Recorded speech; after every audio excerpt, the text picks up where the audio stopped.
mentioned, I'm going to try to give some good background for your conversations in a small group about the housing affordability and livability agenda in general, and about mandatory housing affordability in particular.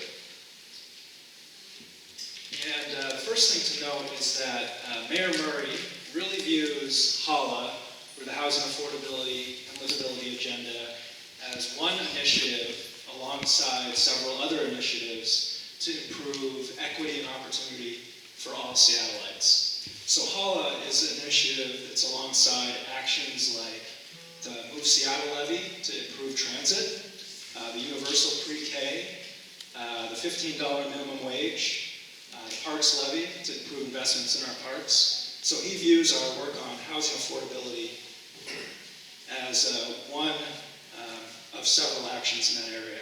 And we're going to talk a lot tonight about zoning and housing, but just keep in mind that this is really about people, and it's about making sure that we continue to be a welcoming city where people can afford to live here. And we know that a lot of people are having trouble continuing to have access to Seattle, and we want to collectively, everybody in this room, think about how we can continue to be a welcoming city.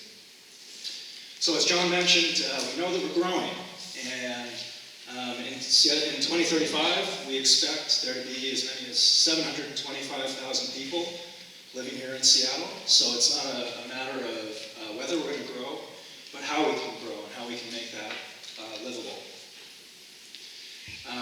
You all know that housing affordability is a big challenge. We can measure that in many different ways. These are just a few stats for you. Close to 3,000 people currently are living on the streets without shelter. More than 45,000 households pay more than half of their income towards housing. We refer to that as being severely cost burdened. And if you think about that, if you pay more than half of all of your income towards your housing payment, that really puts the squeeze on the money you have left over for other necessities in your life, like food and transit and so forth. The average rent for a one-bedroom apartment has increased by 35% in the last 5 years. So the big goal that was put forward with HALA to try to help affordability is to create 30,000 more market rate homes over the next 10 years and 20,000 more affordable homes. Those 20,000 affordable homes would triple the historic production of annual affordable housing. So we're going to talk a lot about how we think we can get to those 20,000 affordable homes, and mandatory housing affordability is one of several actions. We can kind of categorize those many actions in different ways. This is one way that we think about it. We're going to talk a lot tonight about creating new affordable housing as we grow, but there are several other types of strategies in areas like preventing displacement and fostering equitable communities. So things in that area are strategies like strengthening our protections for renters and preventing discrimination for renters based on where their income comes from. Promoting efficient and innovative development is things like cutting the red tape so we make sure the permitting process is smooth so we can bring more housing online sooner. So again, MHA, this program is about people. It's about making sure that we continue to be welcoming for all sorts of different households and income levels. And so when we say creating more affordable housing through growth, this proposal would require that all new multifamily and commercial development would either have to build affordable housing in that project or pay into a fund to support investments in affordable housing. In order to put that new requirement in place, and it would be a requirement, the city is proposing to increase the amount that can be built on any site through the zoning. This would increase the choices, the range of housing choices that we have, and it uses a state-approved program that other cities in Washington have used. So when I say affordable housing, what do I mean? This is just a snapshot here. The average rent for new construction of a one-bedroom apartment today is nearly $2,000. The average rent, this is monthly rent, for a one-bedroom across all units, whether they're new or not, today is about $1,641.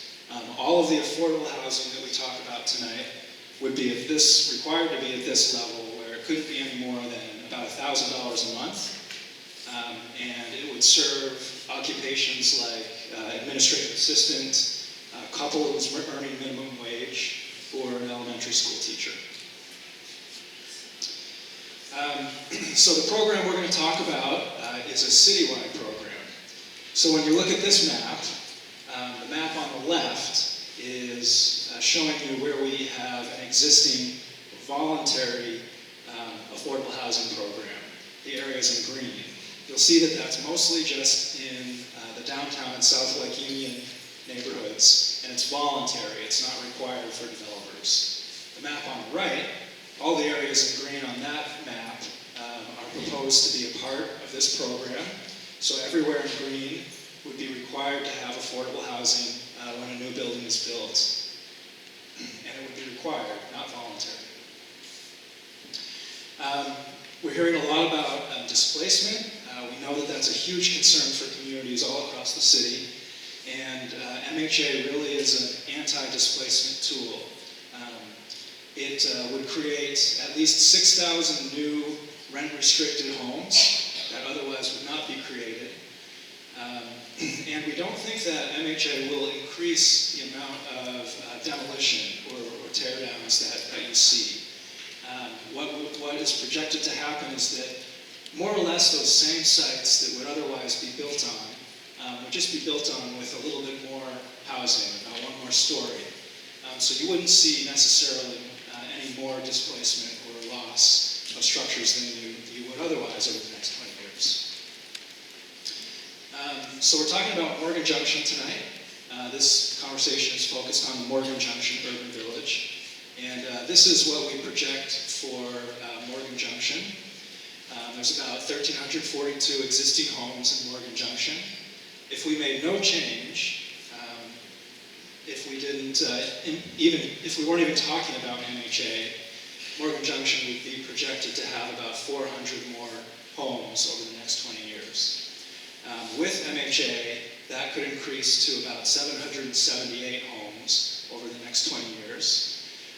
And assuming about half would be performance and half would be payment, that would result in 23 to 40 built affordable homes in Morgan Junction, and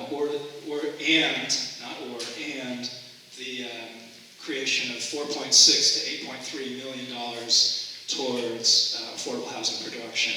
And that would yield 82 to 108 homes, all from Morgan Junction. Okay, so let's talk a little bit about putting MHA into effect. So what is an urban village? We're going to be talking a lot about the Morgan Junction Urban Village tonight. There are about 30 urban villages around the city, and in short, those are the areas that the city and the community is planning to have vibrant local businesses, to have our highest investments in transportation connections, to have priority for investments in amenities like open spaces, libraries, and to have places to gather. Zoning, what is zoning? Zoning is a tool that we use to see the type of building that the community is hoping for. So for each zoning designation, like low-rise 1, for example, or residential small lot, the zoning is basically the rules for how tall a building could be, what the setbacks from the lot lines have to be, how much landscaping or open space has to be on the site. So MHA, as I mentioned, would propose to increase the zoning by roughly 1 story. So this is just one example of what that could look like. On the top is in in a neighborhood commercial 40 zone with a 40-foot height limit, you could roughly get a 4-story building. And under MHA, the proposal would be to allow that to go to about a 5-story building. And that building would yield, in this example, $622,000 towards affordable housing. And again, the point here is that we're not just talking about increasing the zoning. The purpose is to create a contribution requirement for affordable housing. So that's the kind of standard change, the typical change that you're going to see on the maps that we'd be talking about, where we have existing commercial and multifamily zoning. There are some other instances where that choice for what the proposed zone should be isn't quite as clear. We have to use a little bit more discretion. So we want to use some more choice in order to incorporate local community preferences. So hopefully we can have a good conversation at the tables tonight. And also, anytime that a single-family zone is proposed to change, there's a little more choice about what the range of housing types should be allowed in that area. So, in order to guide those choices, as John mentioned, a series of principles were developed. And these were based on earlier community input and engagement all around the city, online in meetings like this, in focus group meetings. And the core set of principles are kind of the baseline, things like reaching that goal of 6,000 affordable units over 10 years, making sure that the affordability is created all across the city, and to expand housing options in our existing urban villages. Another one of the core principles is to evaluate MHA with a racial equity lens. That's an important value for the city. And so what really does that mean? We could think about that by just making sure we're asking some questions. Asking questions like who's at the table, who's here with us tonight, or in other discussions, and maybe who isn't here, and what might they have to say. Also, things like, what are the trade-offs of a given idea or suggestion in your discussions? So, for example, preserving the character of a single-family zone, you might ask, does that limit who could live in those areas? And where should the affordable housing go instead, if that's the suggestion? So I'm just going to hit on a couple highlights for some of the principles.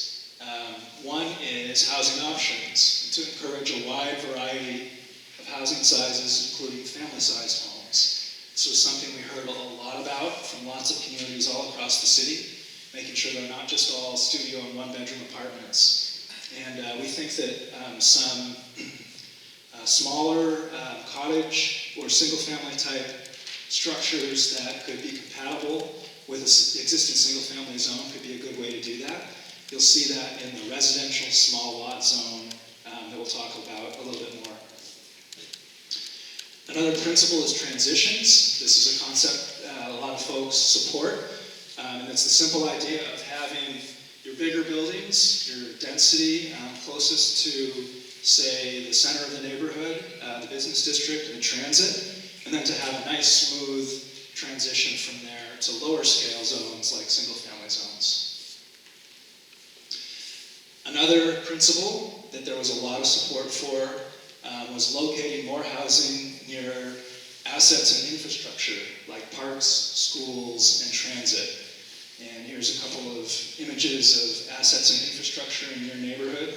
The Rapid Ride stop is right there near the center of your business district. You have some nice walkable neighborhood businesses there. The Morgan Junction Park is near the center of your neighborhood. Another principle is consider local urban design priorities when making zoning changes. So your neighborhood design guidelines talk a lot about trying to create a more lively, walkable business district. They also talk a lot about preserving the character of a single-family neighborhood. And we think there are good ways that we can do that while still welcoming some more housing. So a few other local considerations we've heard. Retain more density along California Ave Southwest. That seems like the main street. Provide a transition to the single-family areas. Consider topography. We know views are important here, so that's something that we've heard from you folks.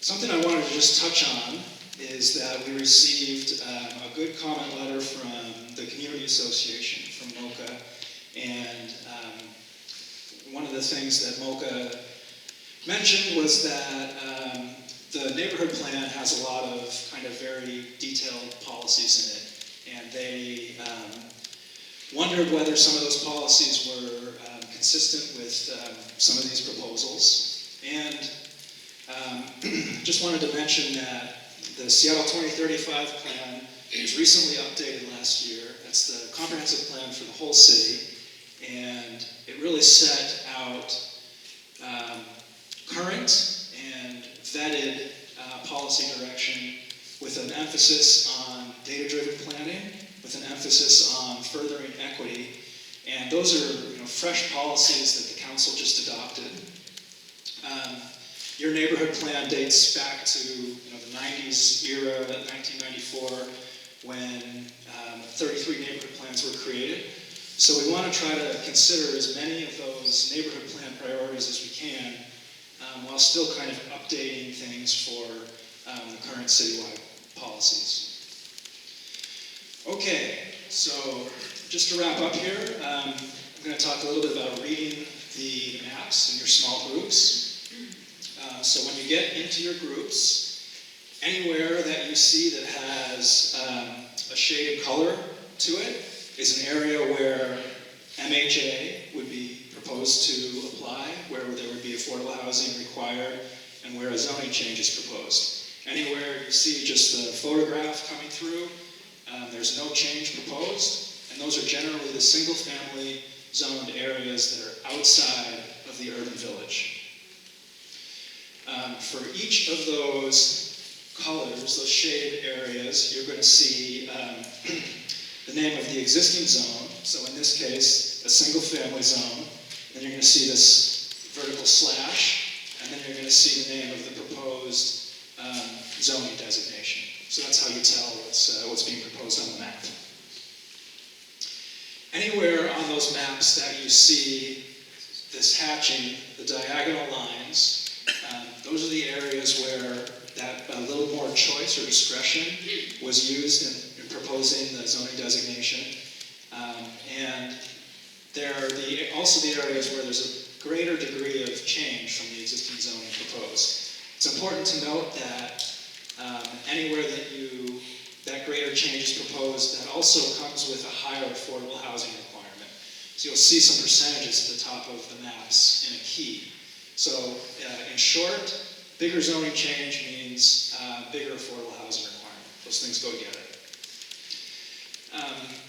So just wanted to emphasize that change to the zoning doesn't require any change to the scale or the buildings that are on site today. It doesn't require anyone to make any change to their property. It just changes the rules for when someone does want to build on site, what could be built.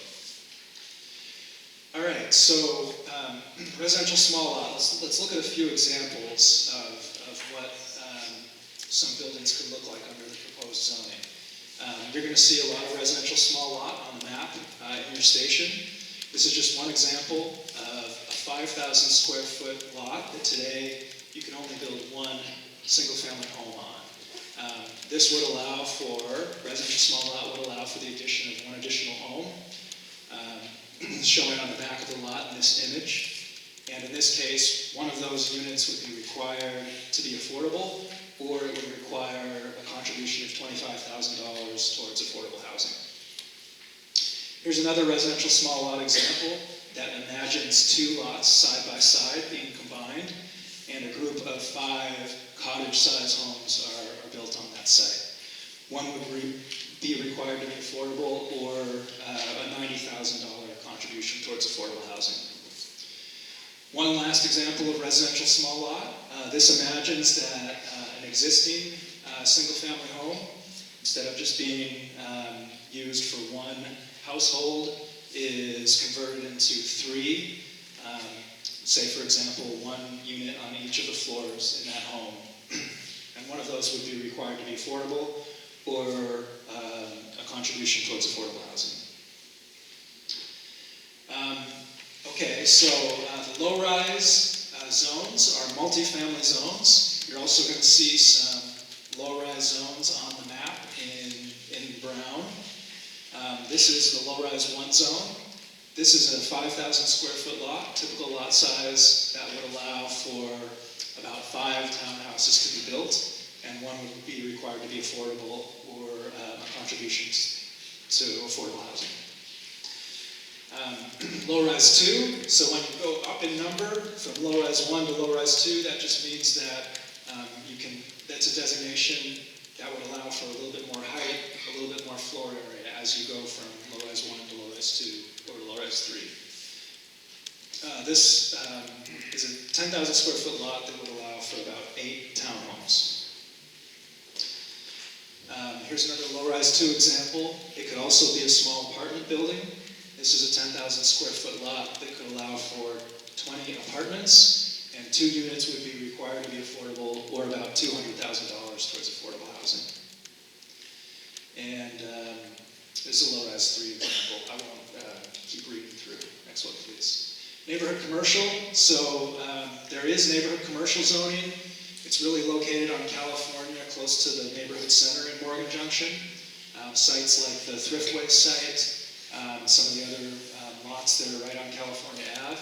So again, instead of a 4-story building in this example, 1 extra story would be allowed when a new building is built. And we're proposing to require an upper level setback. We've heard a lot, some concerns about height, bulk, and scale. So this is one way that you can try to make sure that more light and air kind of gets down to street level by requiring a setback for that top floor. We know that property taxes are a concern that we're hearing a lot all across the city, and just wanted to just provide some information. Your property tax rate is based on the assessed value of your property, so the value of your property times a tax rate. And the assessed value of your property is really where most of any change in your property tax might come from. And it will only increase when the assessor sees an increase in value demonstrated through land sales or other development in the area. So just want to be clear that the change in the zoning is not going to directly lead to any increase in your property taxes right away. If there's more building in the area, you could see some increase. So I mean, these are the facts, and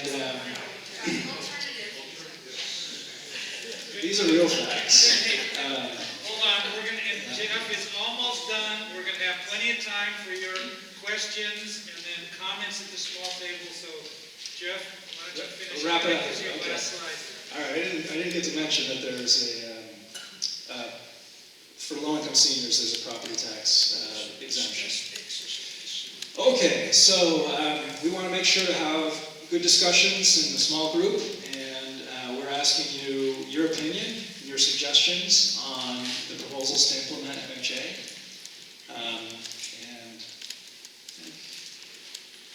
Just maybe John will touch on this, but okay. This is just one way that we're taking feedback on MHA, and everything that you see tonight is draft. So there's lots of time still to give input. These are some of the other ways to give input. Did anybody see the door? Did anyone have a door knocker knock on their? I didn't mention this meeting on it. Yes. Okay, well, the city is knocking on about 10,000 doors, trying to get the word out about mandatory housing affordability. There are going to be another round. We've already had a round of 5 community open houses across the city. There's going to be a second round of 5 more community open houses starting in April. And we'll try to get out to as many of your local neighborhood meetings as we can. So these are just a few of the ways that we're taking. Just mention the EIS process. And there will be, there is an environmental impact statement on these proposed changes. That's where we evaluate possible impacts to everything from transportation to open space. And we expect the draft of that environmental impact statement to be out in May. And then there's a comment period on that before a final environmental impact statement is issued this summer. So thank you. Thank you, Jeff. Don't go too far because I know we'll have questions. And first, thank you very much for letting Jeff get through a lot of information. So I'm sure there are pent-up questions, and Vanita can scroll back to slides that you may want to reference. So, questions? Yes, ma'am. You mentioned the senior exception for the property tax. So we will make sure we repeat questions so that everybody can hear them.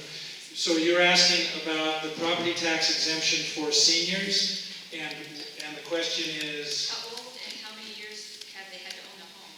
And so much- how old does somebody have to be to qualify, and how many years do they have to have owned the home? And Sarah will tag team with Jeff a little bit for some of these questions. I can answer a part of that. I'm sorry, I wanted the full answer. I don't believe that there is any timeline on the length of time that you have to own your home. You have to be a senior, and I'm not sure the cutoff for that, whether it's 63 or 65. There is an income qualification, though. It's $40,000 a year. That's a little bit higher than the income that we're looking for MHA. So $40,000 a year for a household of 1 is a little over 60% of the area median income. So about 30% of our city falls into that category. Before we go to the next question, let me also remind you something I said earlier. Sarah, Jeff, Vanita, Spencer are here through the night. So to the extent you want to dig a little deeper into a question that you may ask, and we're not going to dwell on something, feel free to grab one or more. Yes, sir. Your presentation was conspicuous in not talking about parking. In all of this development. Could you address that? Is it mandatory also, or developer optional, or how does that work? Did everybody hear that question about parking? Okay. Yeah, the parking in a building is not required for residential development within an urban center or an urban village. There is a parking requirement for new development outside of urban centers and urban villages. You mean today, Jeff? Today, and there's no change to that proposed. There is one change that's being proposed. So HALA, as Jeff mentioned, includes about 65 different recommendations. MHA is just one. There is a recommendation, a couple of recommendations associated with parking. One of them that's underway right now, the Department of Transportation is looking at bus rapid transit areas and whether or not it would be appropriate to put in place residential parking zones in some of those places, such as they have done in light rail station areas and other parts of the city. So that work is also underway, and as City Council considers this proposal in 2018, which we didn't really get to the timeline, but the City Council will be considering this starting in 2018. They will also be considering changes to parking policies such as the residential parking zones. Let's go over to this side. Yes, ma'am. I just wanted to see the slide. I don't know which number it was. The one after it had a little 12 on it, and I didn't get a chance. What was the topic that you had? Honestly, I just know it was like what. Oh, the one right after it was what is an urban village? It was 2 slides after that. Okay.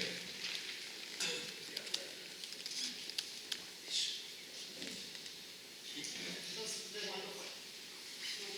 This one? No, keep going back. Go back. Go back. Go back. And one more. This one. Thank you. So you're. I just didn't get a chance to read it. Oh, do you have a question about No, this? I just wanted to really see it. Okay. We'll leave this slide up, Vanita. Yes, ma'am. So they say the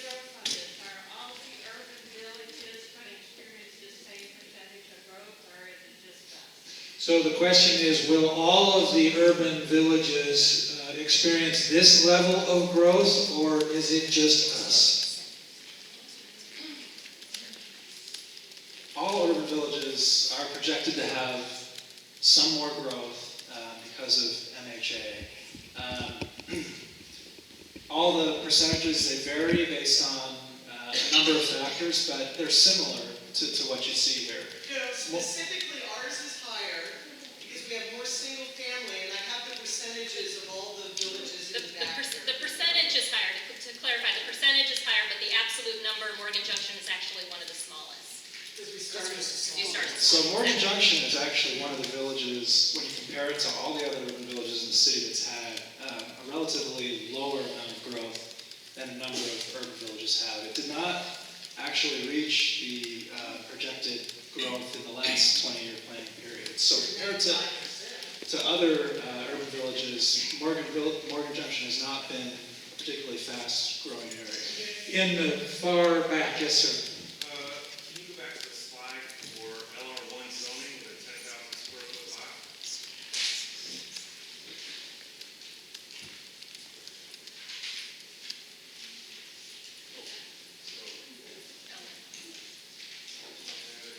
There was one that said like 20 apartments. Next one. Low rise two. Okay.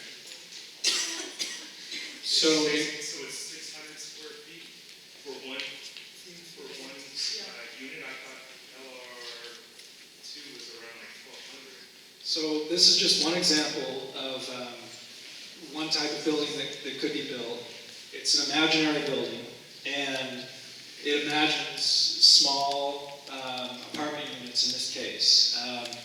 In low-rise 2, what we tend to see is, we tend to see a lot of townhome type development, townhouses or row houses, which are more like, 3 bedrooms and 14 or 1,500 square feet. But you can also create apartments in this zone. We don't see it that often, but this is an example of an apartment building.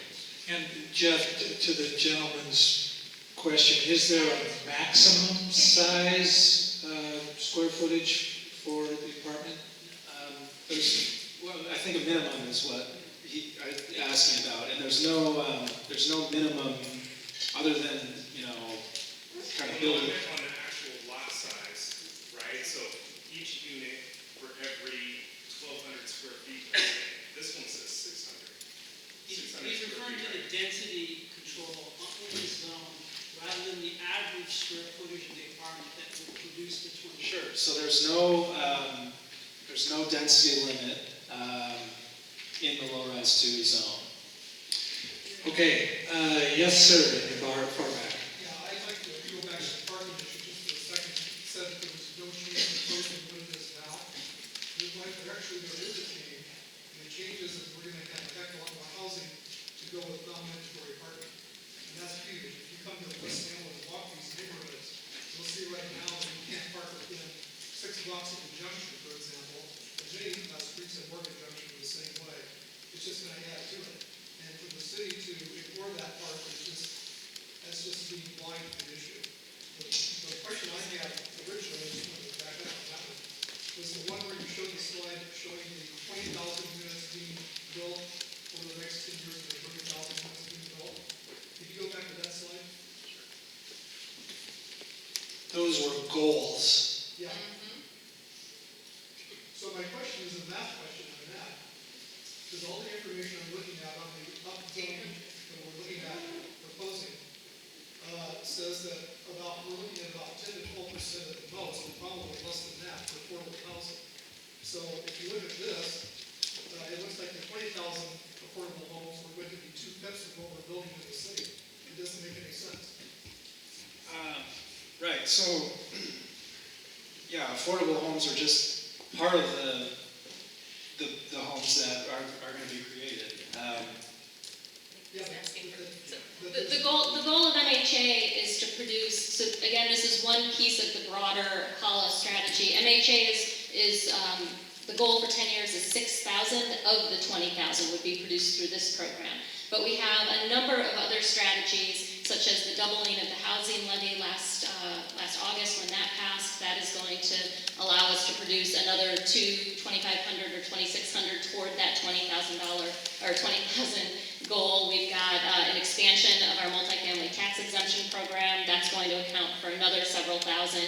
And we've got a couple tools that we're working on in Olympia, such as a preservation tax exemption that would allow us to provide a tax exemption to landlords who are willing to make some investments in their properties but retain lower rents. And so it's really adding all of these different strategies together that get us to that 20,000, not just this In the program. far back in the blue sweatshirt. Two-part question.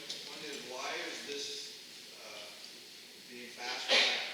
Because we don't even know where the light rail is going to go or where the new transportation lines are.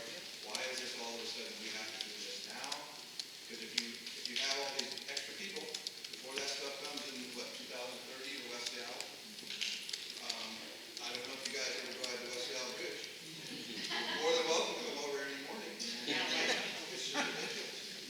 That's the one question. So go ahead with your second question. Second is why are the buildings that they're building so god-awful looking? So, from the applause, it sounds like everybody heard both parts of that question. Maybe you repeat either one. Okay, so the first one is, why now? What's the rush? Why do it before you know where light rail is going to go? What happened to design review? Yeah, So we're going to get to that second. Well, why now is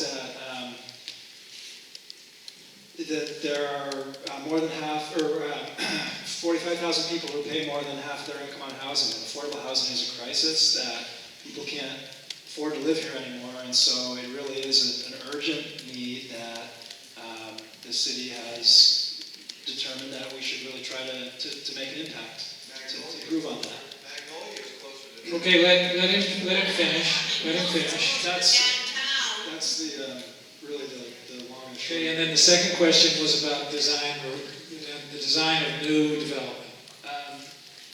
So design review is required for most types of new buildings over a certain size, and there's a public engagement component to that, so you should definitely get involved in design review So sir, if you want to follow up, I encourage you to do that, but we're trying to get as many questions in as possible. Yes, ma'am. Well, if there is, where we can actually make our input and give our input on the design, then it seems like a lot of those meetings are held like during the day, during the week, and us who work.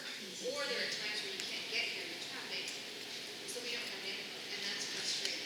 So there is a proposal, again, another HALA recommendation about reforming design review that's happening concurrent with this that would put the community engagement component of design review up front. Right now, it tends to happen toward the end after there's already been a lot of design work that's been done on the building, and this would require the developer to do that engagement up front and would hopefully give a better opportunity for community members to be engaged in projects at the beginning. The woman in the back, and then the gentleman here in the red. Yes, you first, I please. have a question first, that I understand something properly, then I have my real question. Are you saying that the final draft will be done in approximately midsummer? So the question is, will the final draft proposal be done in roughly midsummer? It would be, the final proposal would be sent to council in the fall, yes. So late summer, early fall. So has the council, another question too, that relates to that group. Has the council not seen this? Has it not seen any of these plans, or any of this discussion, or any of these programs, or whatever you call them? City Council passed a work plan back in October of 2015 that directed staff to develop this program and to take 2 years to develop the program, and we're a little over a year into that process. And then at the end of that process, we will send the proposal back to City Council. City Council that'll happen this fall, and City Council will take probably a 6-month process beginning in 2018 to consider the program. And I would say the council knows enough about the proposals around the city, which is why they have asked to do these workshops around the city. So they may not know the precise details, although individual council members, for their district probably. You had your real question. What's that? It really relates to the time. And I'll be honest, I think Seattle's a very political city. I find it strange that this decision cannot be made before the elections in November. A real true blue who believe this, in his heart, would say, let's get it out to the people before elections, and then the people can decide. But what this is doing is, you're getting the final draft mid-year, as it was mid-year, somebody said earlier, and then it's not going to be sent to the council, when you said till the end, or after the elections, to be quite honest, and then for them to make a decision next year. So do you have a question in there? I would like to comfort that this is not political, because the timing reeks, it does. So we would love to complete this sooner, and we'd probably love to adopt it before the election. One of the reasons why this process has taken a little bit longer is to make sure that we could have meetings like this and have more community engagement. There are components of mandatory housing affordability that already have been adopted, and the council adopted the upzone for the U district a couple weeks ago. That's the first area that has it. They're currently looking at downtown and South Lake Union, which would also have a similar requirements. So parts of it are adopted before the election, and we're working on it. The gentleman in the red and then Cindy in the back. Will this presentation be put up online, at least through the EIS? The question is whether or not this presentation will be available online, and the answer is yes, it will. And one of the reasons we asked you for your email addresses when you signed in is that anybody who wants to get notified when we have the summary completed and would like to see the presentation, we will send you information about when and where that's available. Cindy. Can you go back to the slides that show RSL? Some of us are really interested in this affordable housing being produced in the neighborhoods where the growth happens. And so what I understand is where it says, just stop there, that's good. So that one's going to put 2 units on there. Maybe go to the 5 one, the next one. So that shows a couple of houses there, and your legend says that one of those would be on site, but the framework legislation says there's a minimum of 2 required on site. So if somebody has to build 2, they're likely going to pay into the fund and not build affordable housing in our neighborhood. Don't you hate it that Well, I love your answer asking me this question, because don't you see that asterisk right there? And the asterisk says family size, and you're right. For small units, the minimum is 2 units that have to be built on site. But the legislation also says that if you want to perform with 1 unit, it has to be a family-sized unit. And in something like this, those homes would be family-sized homes. So that's why it says it there, is because you asked me this. It still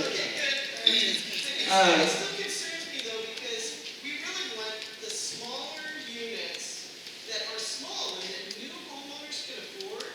But since you've upsized RSL to 30 feet, you're going to get the big townhomes, and they're going to build maximum that they can. And I think that example isn't even a full lot usage that you allow. So we'll get comments on that. I recognize. You beat me to the punch, Cindy. This would be a great conversation around the small tables. Yes, here, and then over here. I'm sorry, I had to work, so you may have mentioned this, but I'd like to know exactly what is the definition of affordable housing and how much in the neighborhoods like somebody. So what's the definition of affordable housing is the question? Because what I've seen so far is $2,500 and above a month for rent for an apartment. I don't consider that affordable for a lot of people. So in this case, this is for an apartment. It couldn't be any more than about $1,000 a month.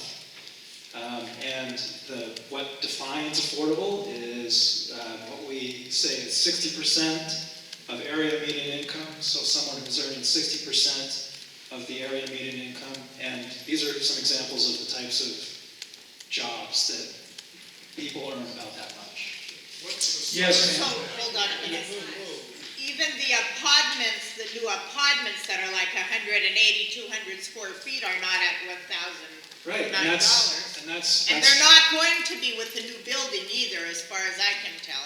Even with the fund you're creating, I don't see how they're gonna be able to put those in here. So what you're doing is creating a lot of congestion, lack of parking, you're not requiring the parking, and you're impacting the communities negatively without helping the people we are supposed to help with. Okay, so let Jeff answer the question. The question is not sure that $1,000 rent level can be achieved. Right, and so thank you, because this is exactly the issue that we're trying to address. Even that apartment building that's in your neighborhood with the rents about $2,000 is not affordable. What we're proposing is that anytime you see a building like that built, there'd be a certain number of those units that couldn't be any more expensive than this. It's a requirement.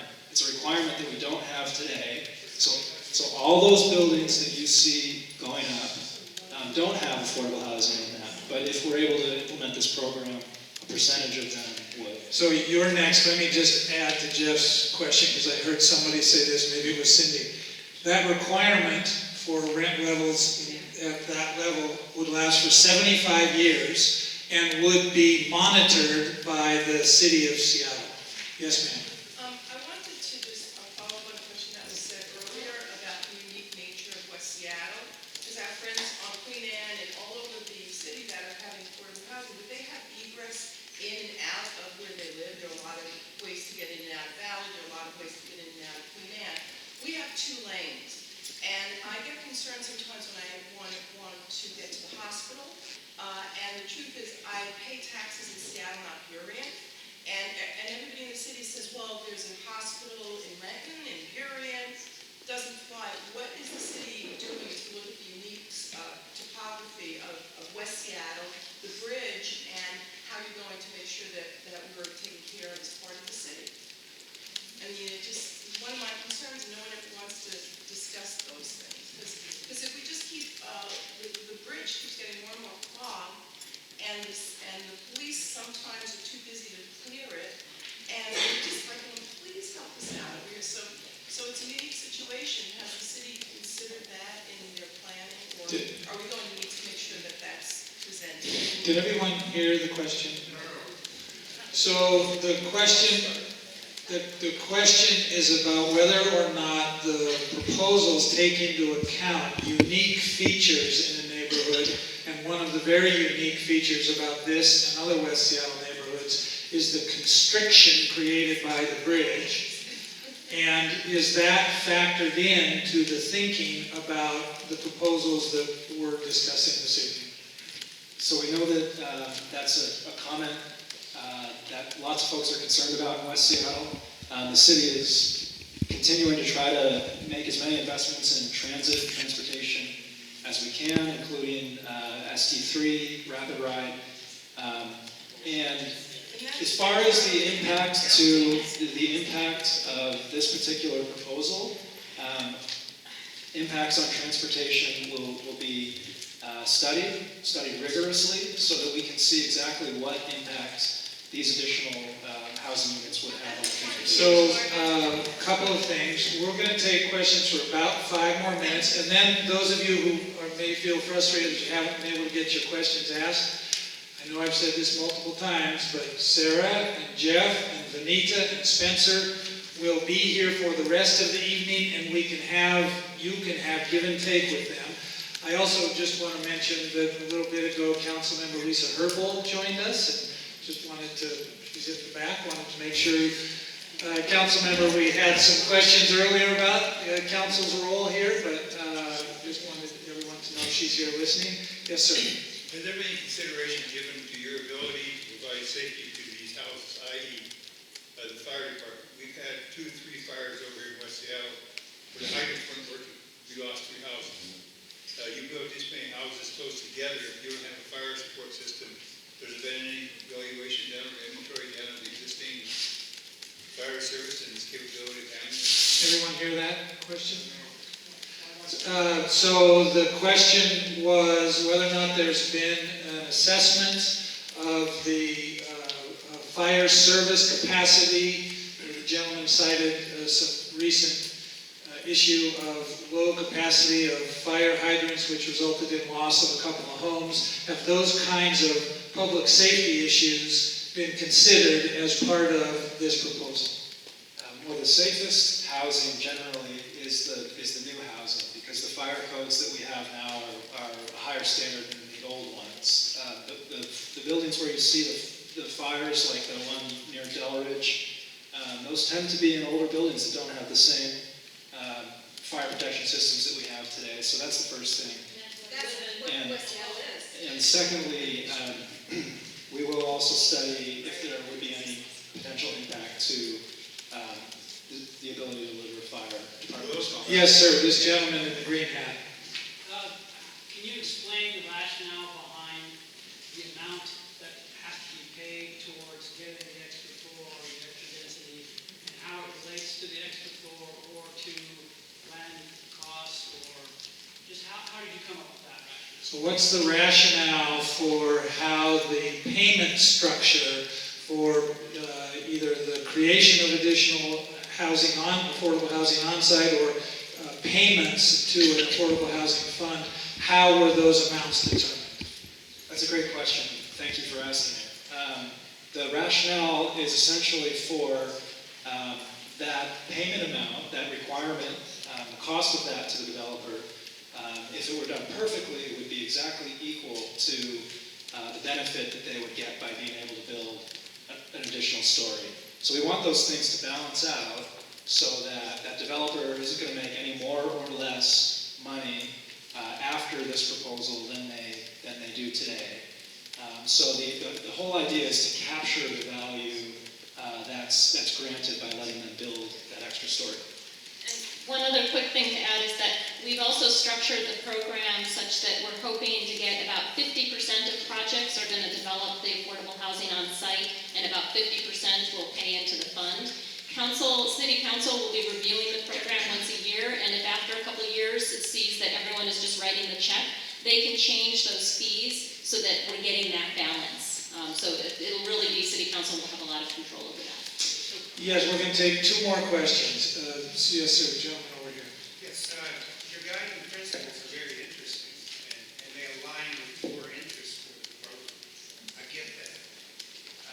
What I didn't see is any core principles that spoke to protecting the landowners and the residents of the community. Actually, him not being there is a pretty strong message that way. So what can you tell us about how you consider your impact on landowners, residents of neighborhoods, and how is that, you already said, you're going to protect the builders, you're going to make them even, you charge them a fee, but then they get the extra height, so it all comes out even. What about us?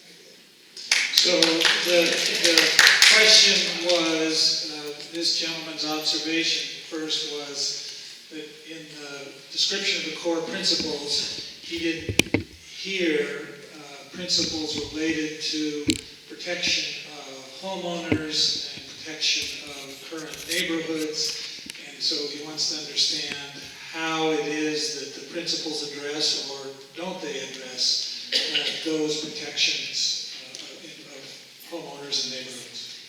I would say that the central principle for this program, that City Council asked staff to develop the program, is to achieve this level of affordability. It's a niche that we don't have.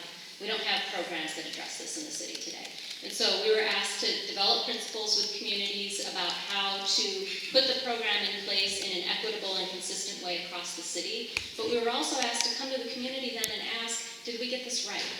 Are there places where we got it wrong, where we could do better? And that's the conversation we're asking you to have tonight at your tables, is please look at it. This is a draft map, it's a draft proposal. We're doing a lot of analysis of the different impacts, as Jeff mentioned, but we want to hear from you. Are there places where we should have had less intensity of development and more intensity somewhere else? Tell us where we can make some differences or some changes that can better represent your values. Okay, our last question, the woman in the back in the white sweater, and I say last only in this setting. There's lots of opportunities still to engage with the city team around your questions. Yes, ma'am. There's already been a lot of development on Alaska and Fauntleroy. There's a lot of big apartments and